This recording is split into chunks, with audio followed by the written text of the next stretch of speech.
Esto es un video tutorial sobre los cortes y secciones en el dibujo técnico. Se van a exponer 4 diferentes temas: los cortes y secciones, escalas de ampliación y reducción, normas ISA en formatos y normas DIN en formatos. Vamos a comenzar con los cortes y secciones. Estos se usan para simplificar un objeto. Normalmente nosotros no vamos a tener unos objetos que sean simples para representar a través de un plano. Por lo tanto, nosotros lo que vamos a hacer es que vamos a cortar el objeto, y este corte lo que nos va a hacer es que nos va a facilitar la manera de ver el objeto de una manera o desde un plano que antes no teníamos. Por lo tanto, a través de este corte se va a eliminar parte del objeto, dejando así ver el objeto desde un plano de corte.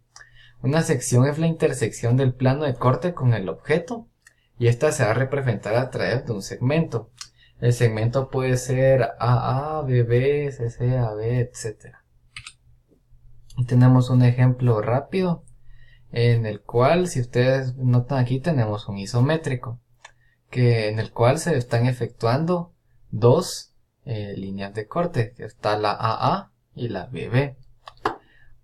Si nosotros hacemos un corte acá, vamos a eliminar toda esta parte y se nos va a quedar la vista a través del plano de corte, que sería el corte AA, y respectivamente del plano de corte B se va a notar el isométrico.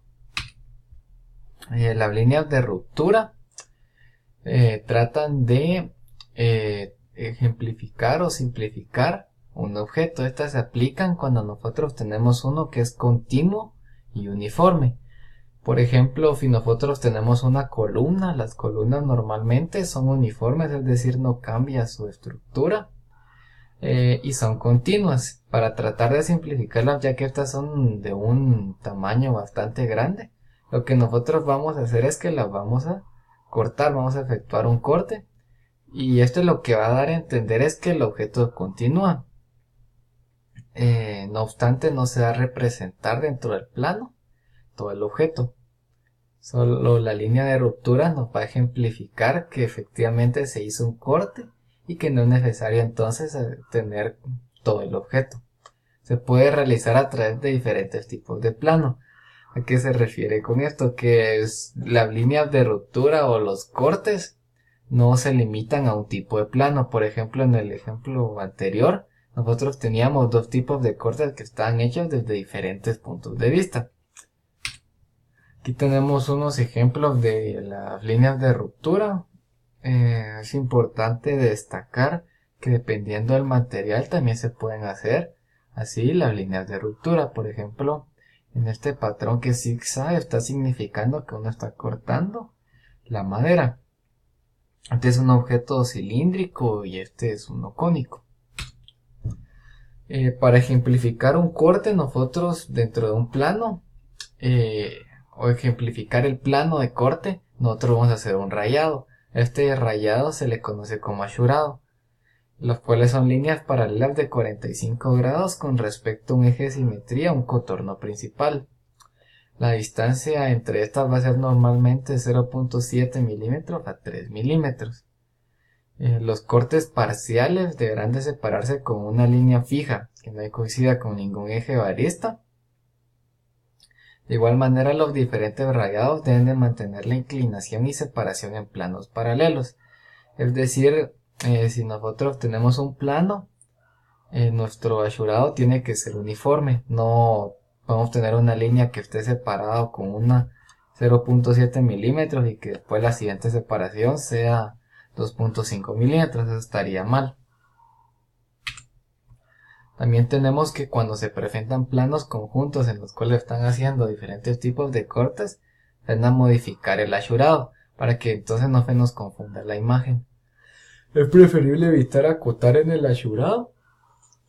Y de igual manera, si nosotros tenemos un objeto que sea muy grande, no es necesario tratar de achurar todo ese objeto, debido a que cargaría mucho el plano, habría mucha contaminación visual. Por lo tanto, nosotros solo vamos a tratar de achurar el contorno. Aquí se pueden notar los diferentes tipos de achurado, debido a que se va a efectuar este tipo de rayado dependiendo del material. Entre los más importantes para nosotros está el del acero y el del concreto. También hay ciertos elementos que se tratan de evitar de achurar o de seccionar, los cuales son tornillos, tuercas, etc. A su vez también tenemos diferentes tipos de cortes. Por ejemplo, tenemos los cortes totales que atraviesan por completo un objeto. También tenemos los semicortes, que son usados en objetos que tienen un eje de simetría y se va a representar la mitad de un objeto por dentro, mientras que la otra mitad va a estar normal. Por ejemplo, tomen un vaso. Un vaso normalmente es simétrico y lo que se va a hacer es que se va a cortar a la mitad y se va a mostrar de una manera normal, mientras que la otra se va a mostrar como es por dentro. También tenemos los cortes parciales, que solo se usan cuando se necesita una pequeña aclaración dentro del objeto. También tenemos los cortes transversales, que ya estos son a lo ancho, mientras que los longitudinales son a lo largo. También tenemos un ejemplo aquí en AutoCAD. Como ustedes podrán notar aquí, nuestro isométrico, nuestro objeto, es una llanta. Por lo tanto, nuestra vista de alzado sería un rectángulo, igual nuestra vista de planta sería una de alzada, sería un rectángulo. Nuestra vista de alzado también sería un rectángulo y nuestra vista de perfil sería como un anillo. No obstante, para tratar de simplificarlo de una manera mejor, nosotros vamos a efectuar un corte y por lo tanto ahora nuestra vista de alzado se va a notar de esta manera. De igual manera nuestra vista de perfil vamos a demostrar que ya no está esta parte del objeto, y en nuestro isométrico también vamos a efectuar el corte. Noten que se está aplicando el achurado en donde se está efectuando el plano de corte, para significar que ahí se está haciendo una sección. Después tenemos las escalas, y las escalas es un concepto básico. No se pueden representar los objetos con sus dimensiones reales en un plano, ya que algunos nos quedarían demasiado grandes y otros nos quedarían muy pequeñas. La escala se va a representar a través de una razón o bien una fracción. Nos va a indicar la dimensión en el dibujo, mientras la dimensión que tiene el objeto en la realidad. Hay tres tipos de escalas: la natural, que demuestra el objeto con sus dimensiones reales dentro del plano; la de reducción, que hace más pequeño el objeto real en el papel; y la ampliación, que hace más grande el objeto real en el papel. ¿Y cómo es que funciona? La división nos va a indicar el tamaño. Por ejemplo, dentro de una de reducción, noten que dentro de la manera que se representa la escala está la dimensión en el dibujo y la dimensión en la realidad. Por lo tanto, si en el dibujo nosotros tenemos 1 y en la dimensión en la realidad nosotros tenemos 10.000, nuestra escala sería 1 a 10.000. Por lo tanto, el resultado de esta fracción va a ser un decimal muy pequeño. Por lo tanto, nosotros estamos reduciendo el tamaño de ese objeto. Aquí tenemos un ejemplo con una escala de 1 a 50. Esta división nos da un resultado de 0.02 metros o bien 2 centímetros. Por lo tanto, cada valor de 2 centímetros en el papel va a significar un metro del objeto real, o de las dimensiones reales del objeto. Aquí tenemos otro ejemplo: 1 a 1000 sería 1 por 10 a la menos 3 como decimal, que es equivalente a 1 milímetro. Por lo tanto, 1 milímetro dentro de nuestro plano va a ser equivalente a 1 metro de nuestro objeto real. Una herramienta muy útil para usar con respecto a las escalas es el escalímetro, la cual es una regla que nos proporciona diferentes escalas. Aquí tenemos ejemplificadas las escalas de reducción y de ampliación que son más usadas. Como ustedes pueden notar, las de reducción, especialmente las de topografía y urbanismo, son escalas que en realidad dan un valor muy pequeño, debido a que nosotros tenemos que demostrar a través de un pedazo de papel un área demasiado grande. De igual manera, aquí están las escalas de ampliación. Ustedes podrán notar que las escalas de ampliación siempre nos van a dar un número mayor a 1, mientras que todas las de reducción siempre nos van a dar un número menor a 1.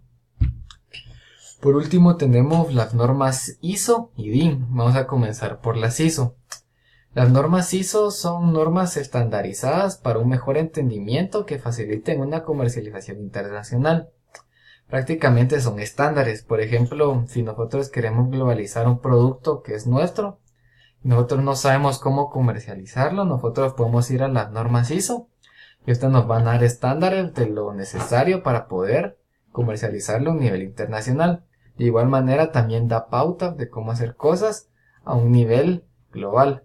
Tenemos diferentes tipos de publicaciones. Está la ISO 9000, la ISO 10000, la 14000 y la ISO 19011.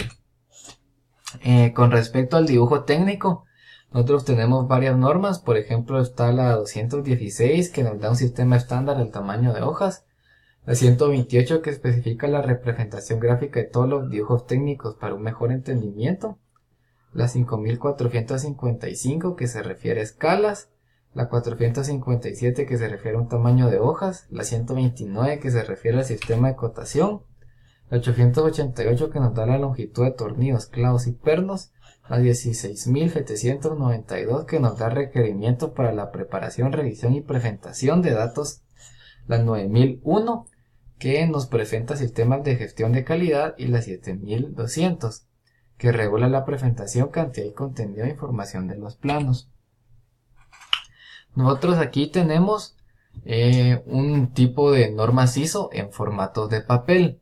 La designación se le va a dar un número, una letra en mayúscula y un número. Y después estas van a representar cierta medida. Por ejemplo, el A0 de 841 por 1189 milímetros.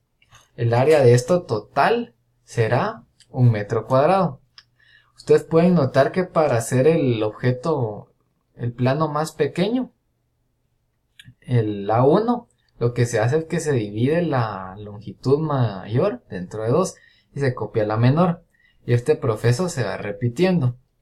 Por lo tanto, si nosotros queremos hacer un A0, se podría decir que un A0 está conformado por 2 A1s. Y tenemos otros diferentes tipos de planos, los cuales son B0. De igual manera se va a representar a través de una letra y un número. Y las medidas también las van a dar en milímetros.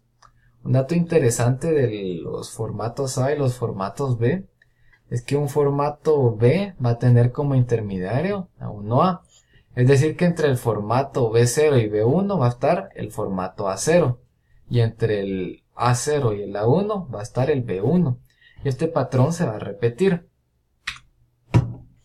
También tenemos las normas DIN, que son de un instituto alemán de normalización y comienzan para regular la seguridad. Tenemos menos normas que las ISO. Está la DIN 16 que nos da cómo se rotula de una manera inclinada. La DIN 17 que nos da cómo se rotula de una manera vertical. Y la 476 que nos indica el tamaño de papel, los formatos. Tienen las mismas dimensiones que el ISO. Para encontrar el lado mayor, digamos, vamos a multiplicar el lado menor por la raíz cuadrada de 2. Ustedes multiplican 841 por la raíz cuadrada de 2, van a notar que efectivamente su resultado será 1189.